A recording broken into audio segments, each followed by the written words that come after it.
Olá, hoje no mundo político, o presente e o futuro da guerra na Ucrânia. O confronto deflagrado com uma invasão russa completou um ano e parece longe de acabar. Moscou foi submetida a diversas sanções econômicas lideradas pelo Ocidente e os ucranianos têm recebido ajuda externa para continuar no campo de batalha. Já são mais de 40 mil civis mortos e estimativas apontam para pelo menos 65 mil crimes de guerra. Como o confronto impacta a geopolítica mundial? Quais as perspectivas para os próximos meses? Os movimentos do Brasil e de outros atores por uma mediação de paz podem surtir efeito? Eu converso com o jornalista e correspondente internacional Jamil Chad. Prazer recebê-lo mais uma vez no Mundo Político, Jamil. Prazer todo meu estar com vocês. Obrigado pelo convite. Jamil, em 24 de fevereiro de 2022, o exército russo começou a bombardear e invadir a Ucrânia, sob a justificativa ali de se defender de uma aproximação do vizinho da OTAN. Inicialmente, os analistas esperavam, que fosse um conflito rápido, mas a guerra se prolongou. A resiliência, e a resistência ucraniana, passados aí mais de um ano, te surpreendeu? Olha, meu caro, de fato surpreendeu a todos aqui na Europa, surpreendeu a própria ONU e surpreendeu, acima de tudo, os russos, que acreditavam, que fizeram um cálculo muito parecido com o cálculo que eles fizeram em 2014. O que aconteceu em 2014? A Rússia anexou a Crimeia e viu que as potências ocidentais aplicaram sanções extremamente leves, não reagiram de forma militar, não abriram um conflito com Moscou e basicamente deixaram a porta aberta para a anexação da Crimeia pela Rússia. O cálculo russo foi de que, diante dessa reação, em 2022, qualquer tipo de ação nesse sentido teria eventualmente uma reação maior por parte dos europeus e por parte da Aliança Ocidental, provavelmente, mas que essa reação ocidental seria também muito menor do que todos esperavam. Então, sim, surpreendeu tanto a resistência ucraniana, mas, acima de tudo, o que surpreendeu foi a capacidade das potências ocidentais em, de fato, estabelecer uma aliança e, de fato, uma aliança ir ao socorro da Ucrânia. Isso tudo, claro, é talvez a grande novidade deste ano em termos geopolíticos. E sobre os fracassos das diversas tentativas de negociação pela paz? Esse foi um esforço desde o primeiro momento, na verdade foi um esforço da ONU, de outros mediadores, antes mesmo do ataque começar naquele dia 24 de fevereiro. Essas negociações não resultaram em qualquer tipo de avanço real. Quais negociações? A primeira delas era, na verdade, uma negociação que, inclusive, aconteceu aqui em Genebra. Eu estive presente entre Biden e Vladimir Putin. E aí existia uma possibilidade, justamente, de algum tipo de entendimento. Mas o que também ficou muito claro é que, dos dois lados, não havia nenhuma disposição para ceder. Ceder no quê? Bom, do lado americano, ceder no fato de que a Rússia não poderia de nenhuma forma representar uma ameaça. E do lado russo, não ceder a qualquer tipo de expansão da OTAN. Então, você já tinha, antes da própria guerra começar, uma situação de muita desconfiança mútua entre esses parceiros. Quando a guerra começa, e aí não há nenhuma dúvida, foi uma guerra de agressão, foi uma agressão da Rússia a um território vizinho, houve uma violação da integridade territorial do vizinho, houve uma violação das fronteiras, houve uma violação da Carta da ONU e do direito internacional. Quando a guerra começa, você vê vários esforços nos bastidores para tentar frear a guerra, e nenhum deles funciona. Por quê? E esse é um ponto fundamental, porque a Rússia, naquele primeiro momento, achava que, inclusive, era a perspectiva geral, de que em poucas semanas, ou talvez poucos meses, a guerra estaria definida e que ela teria derrubado o governo de Zelensky, instaurando algum tipo de governo aliado ao seu próprio regime. Isso não aconteceu. E quando isso não acontece, obviamente, a gente tem uma outra dinâmica da guerra, que é a que nós estamos hoje, uma guerra que não tem data para terminar, não tem, neste momento, nenhum tipo de sinalização no sentido de um cessar-fogo. Isso nos dá um gancho para falar também sobre a posição do Brasil, né? Desde a polêmica visita de Bolsonaro a Putin, né, na semana anterior à invasão, a negativa mais recente de Lula, né, em fornecer munição para Kiev neste ano, o país segue a tradição diplomática da neutralidade. Pelo seu perfil, você acredita que a nova diplomacia do Planalto pode vir a ter papel relevante em mediações de paz? Olha, de fato, o Brasil não se envolveu, não é nessa guerra que ele não se envolveu. Ele não se envolveu, por exemplo, na invasão ou na queda do Saddam Hussein no Iraque, na guerra no Iraque. Não se envolveu em vários outros conflitos internacionais aí nos últimos 10, 15 anos. Ou seja, não é uma novidade o Brasil não se envolver. Seria uma enorme, enorme novidade se o Brasil tomasse posição, entrasse de alguma forma na guerra, ou com munição, ou com dinheiro, ou com apoio diplomático. Essa seria a grande novidade. Com a situação ainda no governo Bolsonaro, a dúvida não era tanto se o Brasil entraria na guerra ou não, mas até que ponto essa neutralidade, esse afastamento do Brasil seria também algum tipo de sinalização para os próprios russos. Não foi bem assim, mas ficou a dúvida acima de tudo por conta de um presidente que não tinha uma diplomacia clara, não tinha um objetivo claro no que se refere à sua política externa. Com o governo Lula, no fundo, a posição continua a mesma. Nós não vamos tomar posição nessa guerra, muito bem, mas com uma outra atitude. Qual que é a atitude? Nós vamos tomar uma posição pela paz, ou seja, ser um eventual mecanismo de diálogo, ser um canal para que, eventualmente, algum tipo de conversa possa acontecer. Eu tenho conversado muito aqui na ONU com vários diplomatas, ministros, inclusive com a alta cúpula da ONU nos últimos dias, e a constatação é de que essa oferta do presidente Lula de criar um grupo de países, um grupo de contato entre países que não estão envolvidos diretamente na guerra e que poderiam dialogar com todos os lados, essa proposta dele não é para agora, porque não há espaço político para uma mediação. E quem dita isso? Bom, as próprias partes no conflito. Não há um pedido de mediação por parte da Ucrânia e não há um pedido de mediação por parte da Rússia. Então, quando as partes beligerantes não querem uma mediação, fica muito difícil, obviamente, você atuar nesse sentido. Então, é uma posição interessante a do governo brasileiro? Sim, aos olhos da comunidade internacional. Mas, politicamente, você não vê hoje um espaço para isso acontecer. No futuro pode acontecer? Pode, obviamente que sim. Mas, neste momento, e esse é um ponto central da avaliação da ONU, os dois lados, tanto os russos como os ucranianos, ainda acham que podem vencer a guerra militarmente. Vou tentar explicar isso, porque é bastante relevante em qualquer guerra, e em específico nessa. Os ucranianos estão recebendo novas armas, receberam muito dinheiro para a compra de armas, mais de 120 bilhões de dólares em ajuda financeira e em armas. Muito bem. Essas novas armas ao exército ucraniano dá uma esperança justamente política para o governo de que ele pode resistir à invasão russa, ou seja, ele ainda acha que pode, no campo de batalha, terminar essa guerra como vencedor. E do lado russo, temos uma outra realidade, que é o gigantismo da Rússia, o oxigênio que a Rússia tem para lutar por meses e meses. Então, do lado russo, também tem a percepção de que não, olha, aqui ainda nós não estamos esgotados no que se refere a esse combate. Então, dos dois lados, nós temos partes beligerantes que acham que podem vencer a guerra. E quando isso acontece, meu caro, infelizmente, o espaço para a paz é muito reduzido. E o que pode representar o desfecho dessa guerra, tanto para a Rússia quanto para a Ucrânia? O que está em jogo, principalmente, para cada um dos países?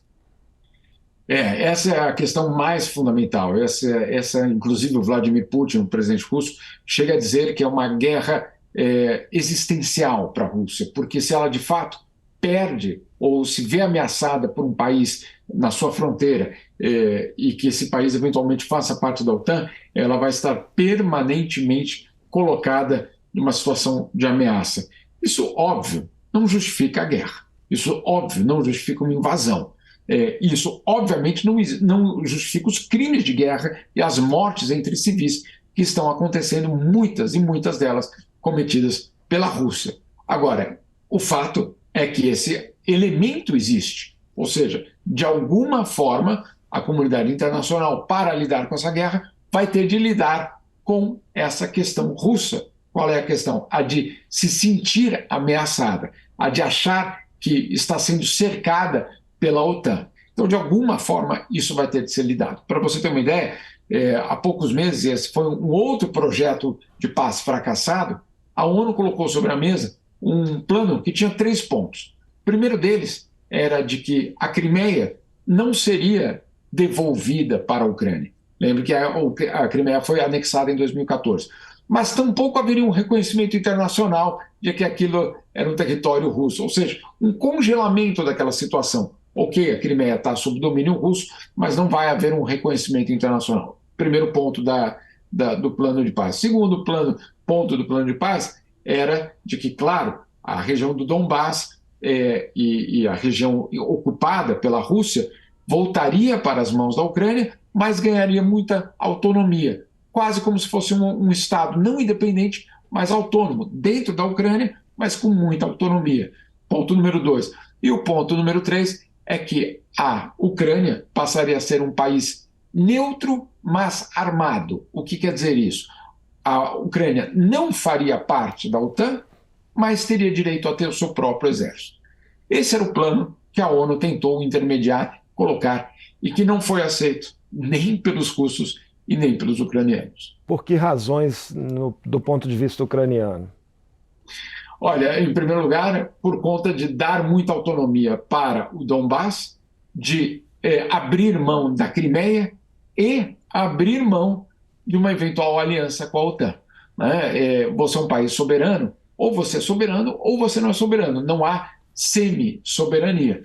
Então, para os ucranianos, dizer, olha, vocês podem ser soberanos, mas não podem fazer parte dessa aliança ou daquela aliança, ou desse grupo, ou ser amigos daquele bloco, obviamente, é limitar a própria soberania do país. Então, de alguma forma, isso criou um constrangimento para os ucranianos. Agora, para os negociadores, isso teria evitado não só uma guerra, como a própria destruição da Ucrânia. Hoje, a Ucrânia é um país absolutamente uma situação dramática. Só para a gente colocar em números, 17 milhões de pessoas estão deslocadas internamente, ou seja, não vivem nem nas suas casas, nem nas suas cidades, vivem em outras regiões do próprio país. 17 milhões de pessoas. É um drama social incrível aí também, né, na decorrência da guerra. Você trouxe também recentemente em sua coluna, Jamil, a informação de que o fluxo, né, de dinheiro para a Ucrânia é 20 vezes maior que a estimativa de quanto a ONU precisaria para alimentar durante um ano a população mais vulnerável do planeta. É simbólico, né, sobre o lado mais triste dessa guerra do ponto de vista civil. É muito triste, porque de fato o que nós vemos quando uma guerra eclode dessa dimensão é que não falta dinheiro no mundo. Né? O que existe são prioridades, e nem sempre as prioridades vão aonde a humanidade poderia ter os maiores ganhos. Então vamos colocar de novo em números. Nesse primeiro ano de guerra, a Ucrânia recebeu em ajuda financeira e militar. Por que financeira? Porque é aquela ajuda que os outros países dão para que o Estado ucraniano continue a pagar os salários dos soldados, por exemplo, continue alimentando os soldados, generais, etc., as tropas. Então, ajuda militar é a compra de armas, e ajuda financeira é, obviamente, isso tudo que faz o Estado ucraniano continuar funcionando. Se você soma esses dois valores, você chega a 120 bilhões de dólares. Muito bem. A ONU, um ano antes da guerra, na verdade, em 2021, ela precisava de 6 bilhões de dólares, não 120, 6 bilhões de dólares para alimentar a população mais vulnerável do planeta. São mais de 200 milhões de habitantes no mundo, em mais de 60 países. Então, vamos colocar esses números de uma forma muito clara. A guerra consumiu em um ano 20 vezes mais do que o que a ONU precisa para alimentar a camada mais miserável do planeta. Esses números falam por si, falam o que é uma guerra e como ela consome recursos que poderiam estar salvando vidas e não fazendo guerra. Um outro número também muito impressionante, e aí não é só a parcela mais vulnerável do planeta. Se a ONU quisesse lidar com a fome no mundo inteiro, e aí inclui o interior de alguns estados brasileiros, América Latina, etc. Se você quiser lidar com a fome no planeta, ela precisaria de 40 bilhões de dólares por ano. Muito dinheiro? Claro que é muito dinheiro. Agora é um terço, né? Um terço do que a guerra consumiu só em armas para a Ucrânia. Nós não estamos nem falando das armas russas, só as armas ucranianas. Então, como a gente vê, a guerra ela não é só um fracasso da diplomacia, mas ela é também um fracasso da própria prioridade política de salvar vidas e, claro, de garantir que haja algum tipo de desenvolvimento social. Só para destacar um primeiro número, né, os 6 bilhões seriam suficientes para alimentar por um ano a população mais vulnerável do planeta, é isso, né?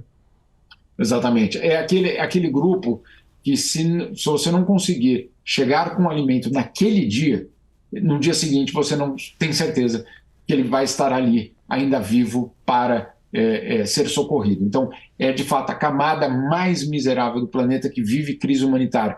O 40 bi que eu citava, 40 bilhões de dólares que eu citava, era para todo tipo de fome, a fome extrema, mas a fome moderada ou a insegurança alimentar, que é, por exemplo, as pessoas ou as famílias que só podem comer uma vez por dia, que não tem a refeição para todos os dias ou para todos os momentos do dia. Então, existem vários níveis de fome, obviamente. O 6 bi é para aquela camada mais miserável e que, de fato, corre risco de vida todos os dias se não forem ajudados. Recortes muito tristes, sem dúvida nenhuma. Jamil, enquanto não há perspectivas de paz, já foi noticiado que a invasão russa aumentou o interesse de países vizinhos a entrarem na OTAN, com medo de serem os próximos alvos. Faz sentido, diante até de um objetivo do Kremlin, de retomar uma visão imperial e soviética de Moscou?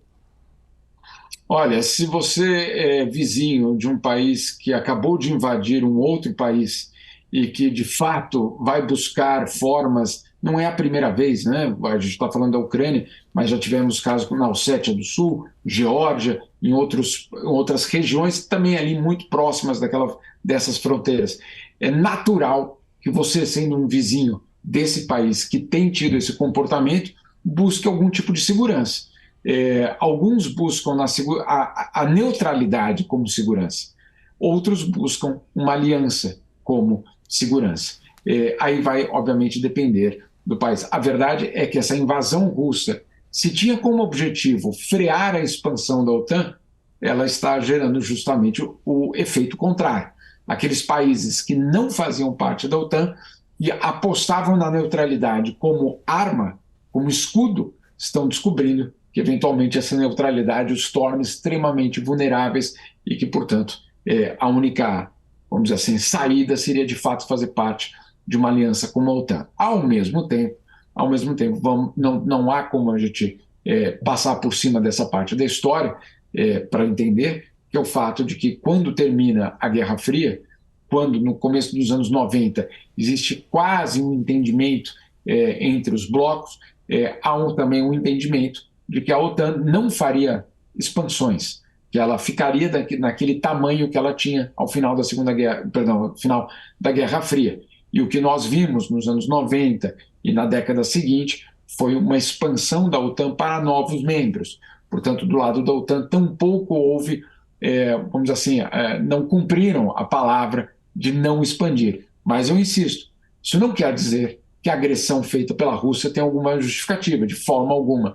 Só estou tentando colocar a história num contexto maior para a gente entender que isso não aconteceu há um ano. Isso vem acontecendo basicamente nos últimos 30 anos. Essa ainda é uma história do colapso do Império Soviético. Ela tem uma ligação direta com o fim da Guerra Fria e questões não resolvidas.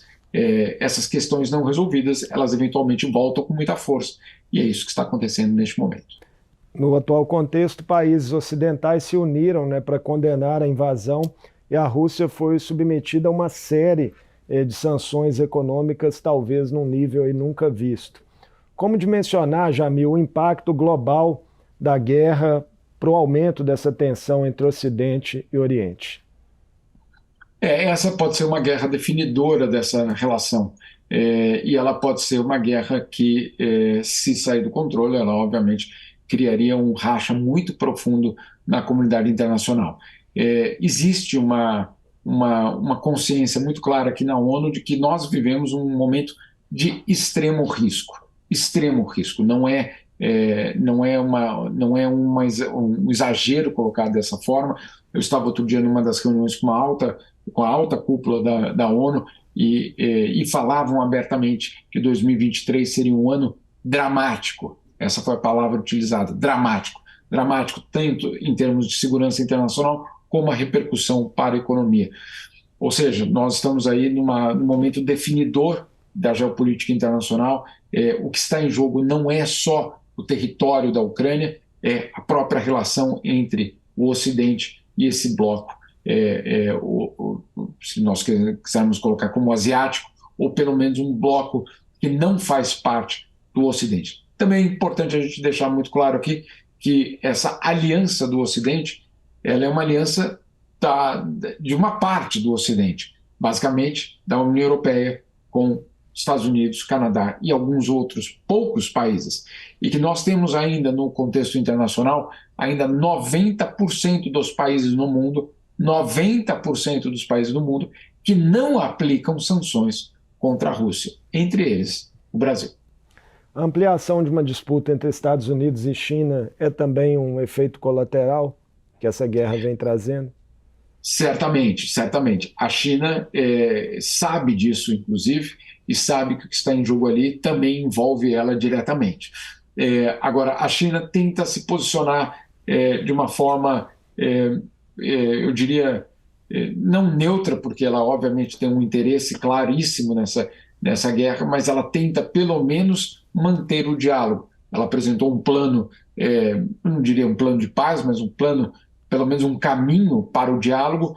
Ele é insuficiente, ele certamente não tem todos os elementos que o Ocidente ou que a Ucrânia gostariam de ver, mas há alguns elementos fundamentais. O primeiro deles é um alerta que a China faz a Moscou de que qualquer tipo de ameaça nuclear é inaceitável. Então, isso também é muito importante a gente ler isso de uma forma muito clara. Pequim dizendo a Moscou: não ousem falar em armas nucleares. Claro, a China, não interessa para a China, para ninguém, de fato, mas não interessa para a China que, numa expansão econômica que ela vive e na tentativa de ganhar novos mercados, que justamente uma instabilidade internacional militar possa afetar esse caminho. Então, não interessa. E um outro ponto importante do texto chinês é de que ele fala pela primeira vez em desescalar a tensão, o que também é algo que interessa aos chineses hoje. Você dizia há pouco, Jamil, do protagonismo, né, de Estados Unidos e países da